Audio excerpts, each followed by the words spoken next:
Bismillahirrahmanirrahim. Assalamualaikum warahmatullahi wabarakatuh. Alhamdulillahirrahmanirrahim. Anak-anakku semuanya, hari ini kita kembali bertemu dalam mata pelajaran IPA, yang dimana kita membahas materi yang sama, yaitu tentang pengolahan sifat. Dimana pada pertemuan kita kali ini kita akan membahas kelainan sifat yang diturunkan serta penerapan pengolahan sifat dalam pemulihan makhluk hidup.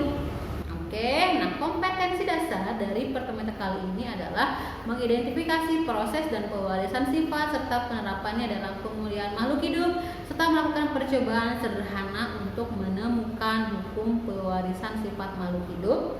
Dan tujuan pembelajarannya dalam pertemuan kali ini adalah diharapkan Ananda semua mampu menjelaskan kelainan sifat yang diturunkan dalam pewarisan sifat pada makhluk hidup dan juga mengetahui pemulihan pada tumbuhan dan juga hewan. Oke. Nah, pernahkah kalian mengamati orang tua kalian? Nah, kira-kira kamu itu lebih mirip ayah apa ibu ya? Nah, kira-kira bagian apa yang mirip? Nah, apakah rambut, kulit, raut muka atau wajah? Ataukah penyakit bawaannya ada yang diturunkan dari orang tua kalian? Oke, nah kita akan bahas itu pada pertemuan kali ini ya. Jadi, sifat yang diturunkan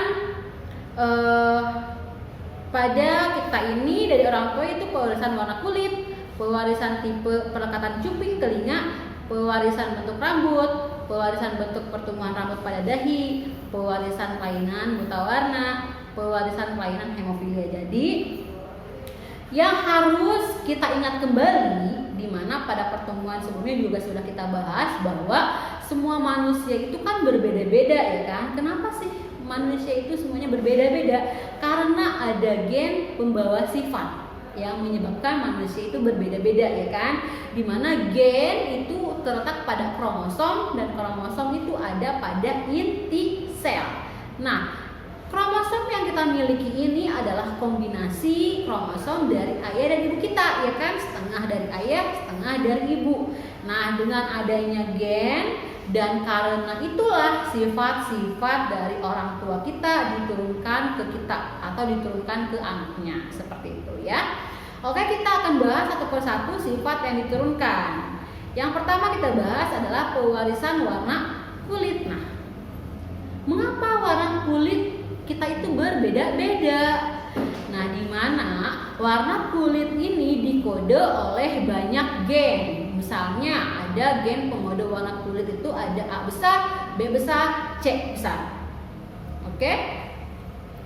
Kemudian, nah, gen ini atau gen yang mengode warna kulit ini disebut dengan pigmen kulit, yaitu pigmen melanin. Di mana pigmen melanin ini yaitu pigmen yang menyebabkan kulit berwarna gelap.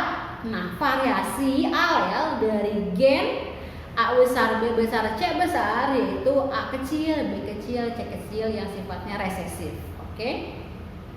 Nah, jadi ketika orang yang memiliki gen A besar, B besar, C besar, maka dia akan memiliki kulit yang sangat gelap.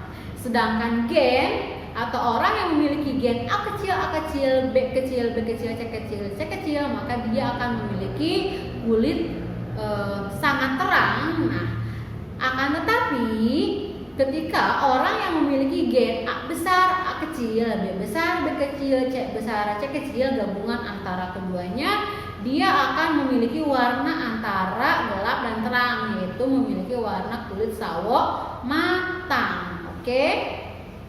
Ya. Nah, ternyata selain faktor gen, ternyata ada faktor lingkungan juga yang berpengaruh terhadap warna kulit, seperti paparan sinar matahari. Oke? Semakin banyak kita terkena sinar matahari, nah kulit kita itu akan menghasilkan pigmen melanin yang sangat banyak juga. Nah, di mana akan menyebabkan warna kulit semakin gelap, gitu ya. Nah, pernahkah kalian melihat orang yang seluruh tubuhnya itu putih? Rambut, muka, bulu mata, semuanya putih. Pernah tidak? Oke. Nah, Orang yang seperti ini, yang seluruh badan itu terlihat putih, dia itu mempunyai kelainan kulit dan disebut dengan albino. Ya. Jadi, albino merupakan kelainan yang disebabkan tidak adanya zat warna yang disebut pigmen melanin pada tubuh. Ya. Nah, orang yang mengalami kelainan ini pada umumnya memiliki ciri fotofobia atau takut cahaya. Oke, karena pigmen melanin ini mempunyai fungsi untuk melindungi tubuh kita dari atau melindungi kulit kita dari sinar ultraviolet. Nah, karena tidak adanya pigmen kulit, nah sehingga orang albino itu membuat mereka lebih rentan terserang kanker kulit dan juga kulitnya mudah melepuh akibat terpapar sinar matahari. Jadi orang-orang albino itu dia fotofobia atau takut cahaya. Nah, lihat di sini. Di sini misalkan ada persilangan antara orang tua yang normal dengan normal. Oke. Nah, di mana gen penyebab albino ini bersifat resesif atau gen A. Oke, di mana orang yang mengalami kelainan ini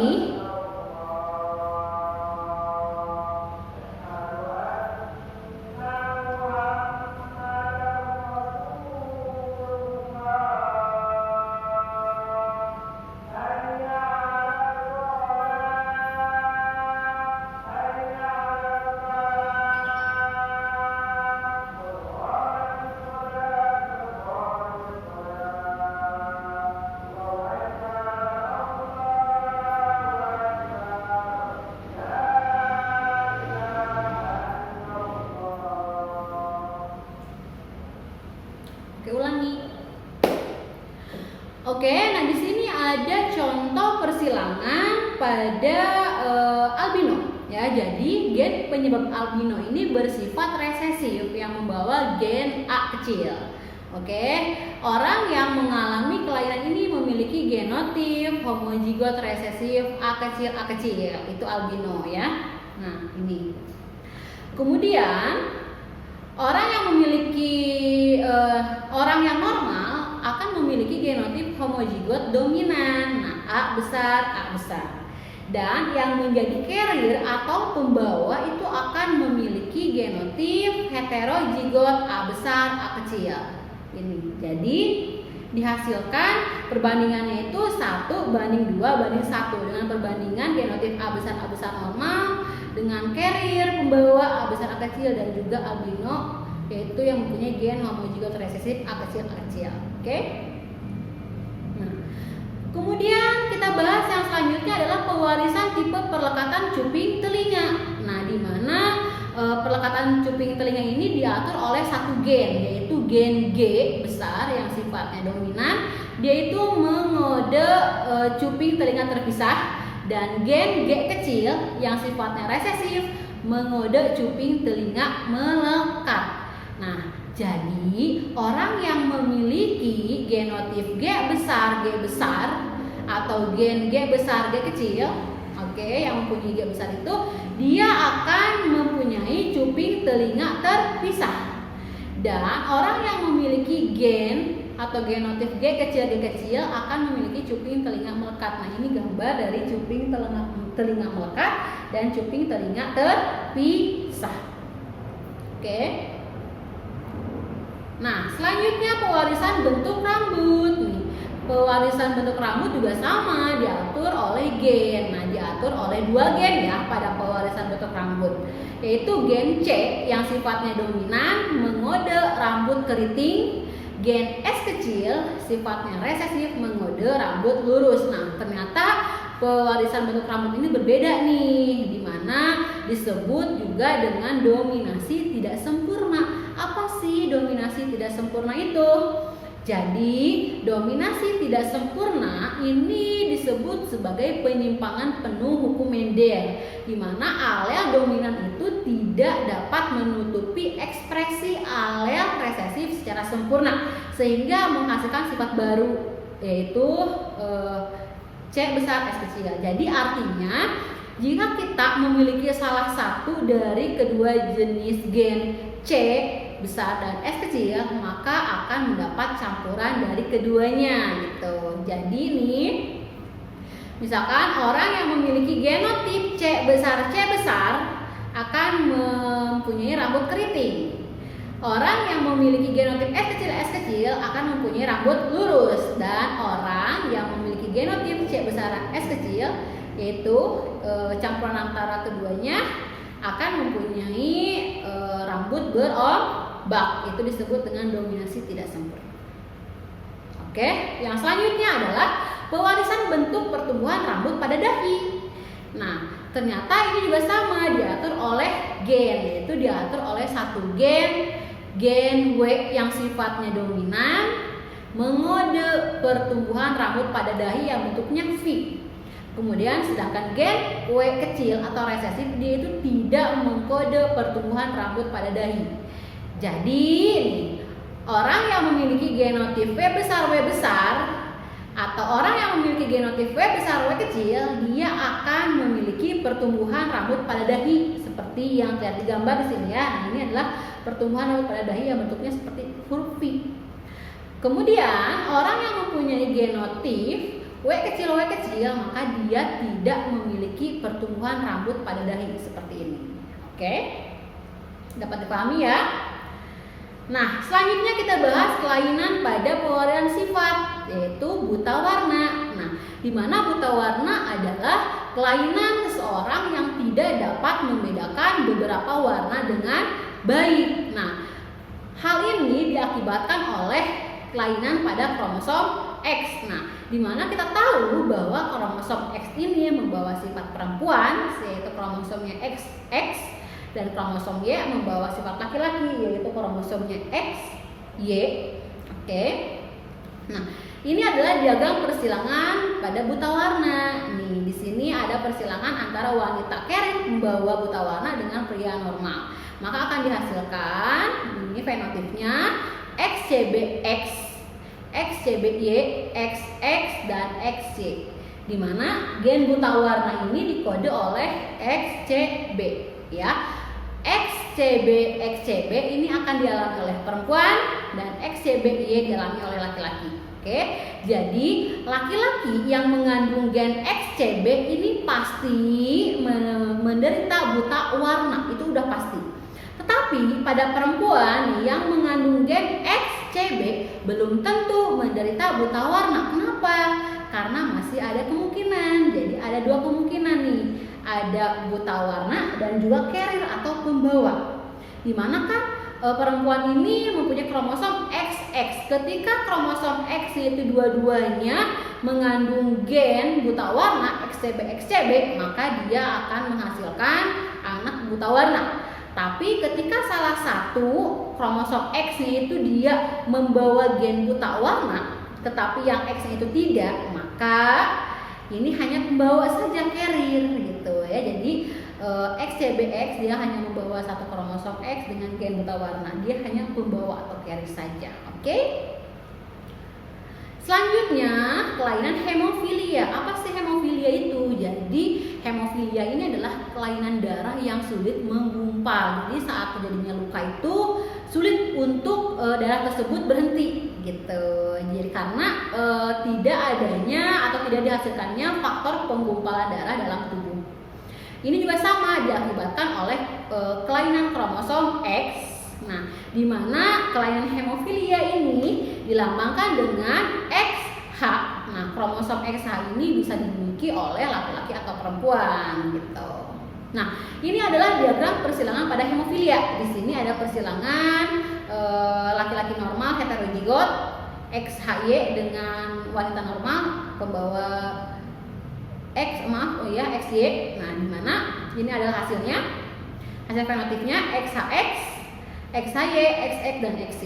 Nah, perempuan mempunyai dua kromosom X yang sudah tadi gue jelaskan, yaitu XX. Nah, jika gen XH atau gen pembawa hemofilia ini dimiliki perempuan, nah gen XHX bersifat carrier. Jadi salah satu kromosom X-nya membawa gen XH hemofilia, maka dia hanya bersifat pembawa saja atau carrier. Ketika dua-duanya kromosom X pada perempuan ini membawa gen hemofilia yaitu XHXH, XH, maka akan menghasilkan anak yang letal. Jadi letal ini anak yang akan meninggal saat dilahirkan gitu.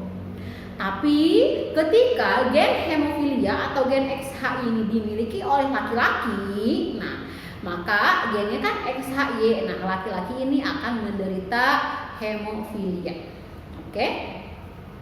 Nah, sekarang kita masuk ke penerapan pewarisan sifat dalam pemulihan makhluk hidup. Yang pertama kita bahas adalah pewarisan sifat dalam pemulihan tanaman. Nah, pernahkah kamu mendengar varietas pada hibrida atau jagung hibrida? Di mana varietas hibrida ini merupakan satu jenis tanaman yang merupakan keturunan dari persilangan antara dua jenis atau lebih tanaman yang memiliki ciri-ciri genetik yang berbeda. Nah, varietas hibrida ini dibuat untuk mengambil manfaat dari munculnya kombinasi baik dari induk-induk yang disilangkan.